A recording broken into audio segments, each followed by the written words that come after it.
Dans cette vidéo, on va regarder comment faire un cintre à 90 degrés sur du cuivre à partir d'une cote donnée. On va faire ce cintre avec une cintreuse manuelle. On va profiter d'avoir un étau bien pratique ici pour ne pas avoir à forcer et que ça soit plus lisible. La première étape, ça va être de prendre ma mesure depuis l'endroit où je veux cintrer. Si je veux cintrer par exemple de cette extrémité, effectuer un cintre à 90 degrés qui soit à 140 mm,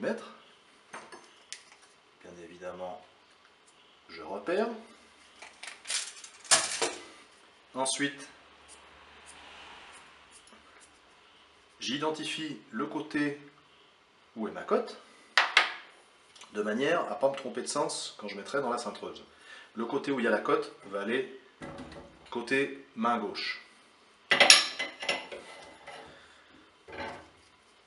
Ensuite, ce repère là, que j'ai tracé tout à l'heure, qui correspond à mes 140, il va falloir que je le fasse coïncider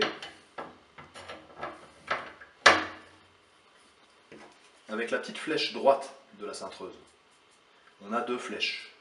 La flèche gauche pour une cote qui viendrait de ce côté-là, et la flèche droite pour une cote qui viendrait de ce côté-là. Ça peut embrouiller, parce qu'en gros, la flèche de droite c'est quand la cote est à gauche, et la flèche de gauche c'est quand la cote est à droite. Horrible. Du coup, si on a un doute, on prend une chute, on positionne dans la cintreuse, et ça va être la position finale de mon cintre. Et on voit bien que mon cuivre, ici, son axe correspond avec le petit trait tracé à 140 de tout à l'heure. On se la refait vite fait en résumé. Mon extrémité, je trace mon 140, je repère le côté, je positionne, je mets mon repère sur le repère de droite. En cas de doute, je vérifie.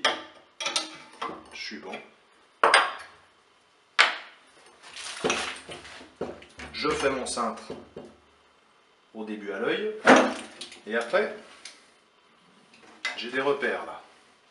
Un ici, le repère 90 degrés. Et ici, j'ai l'index du bras de cintrage. Je fais correspondre. Je mets un petit degré ou deux de plus parce que le cuivre a une telle élasticité qu'on voit il revient. Donc je ferme un peu plus. Je dégage ma pièce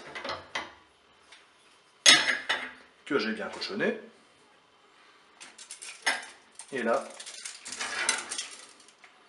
je vérifie. Je mets mon bout de réglet sur l'axe. Je mesure. Et j'ai pile poil mes 140.